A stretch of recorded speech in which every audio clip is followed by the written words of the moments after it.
মূলত আমি দুটি কথা বলতে চাই। মূল কথা হচ্ছে আমি একজন স্টুডেন্ট যে রাষ্ট্রবিজ্ঞান নিয়ে পড়াশোনা করেছি, অর্থাৎ রাজনীতি নিয়েই পড়াশোনা করেছি, যেখানে অনার্স এবং মাস্টার্স সহ রয়েছে।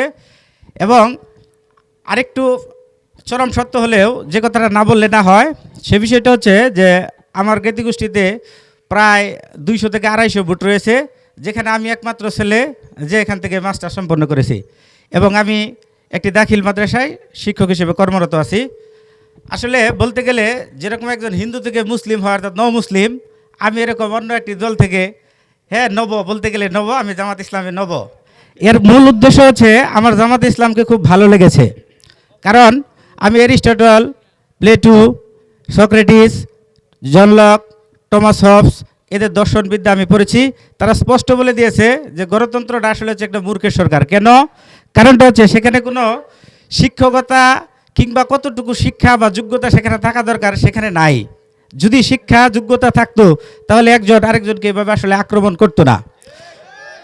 আরেকটা কথা না বললেই না হয়, কেন আমি কথা বললাম, কারণ বিগত সালে যে সরকার ছিল তার নিয়ম নীতি আইন কানুন ছিল এরকম যে দেখা গেছে আপনার গাছ থেকে একটা নারিকেল পেরে একজনে খাইছে, আপনি মেম্বার বা চেয়ারম্যানের কাছে বিচার দিয়েছেন, চেয়ারম্যানের বিচারটা ছিল এরকম, আরে বেটা খেয়ে পেরেছে ডাব, কিসের আবার পাপ। তো আমরা মানলাম এই সরকারকে ভোট দেওয়া যাবে না। পরবর্তীতে আমরা আরেকজনকে দায়ের করলাম, তাকে ভোট দিলাম অনেক আশা নিয়ে। আমার লাইফে আমি আসলে একটা ভোটই পেয়েছিলাম, যে ভোটটা আসলে আমি দেই নাই, আমাকে জোর করে নিয়ে ভোট দেওয়া হয়েছে। তাহলে এবারই আমি প্রথম ভোট দিব। তো পরবর্তীতে আমরা দ্বিতীয় জনকেও দিলাম, ওই কাকাদের কথা শুনিয়া, জেঠাদের কথা শুনিয়া। এখন আগে একবারে নিছে ডাব, এখন তো জোনা নারিকেল নিছে গা।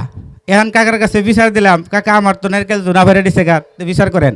কাকা বলতেছে, আরে বেটা নারকেল পারে নিছে জুনা, কিসের আবার গুণা। তো আমি দায়িত্বহীন কণ্ঠে আপনাদেরকে বলে দিতে চাই, যে সকল 92% মুসলিমের দেশে আসলে এই ডাব নারিকেল পাড়িয়া যে খায় তার কোনো বিচার হয় না।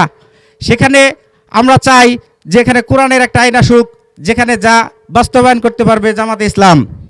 এজন্য আমি এই আশা ব্যক্ত করেই উদাত্ত আহ্বান জানাচ্ছি আপনাদের সকলকে। আপনারা এখানে আসছেন, এজন্য ধন্যবাদ জানাচ্ছি সকলকে। সকলের জন্য দোয়া করি, সুস্বাস্থ্য কামনা করি। আসসালামু আলাইকুম।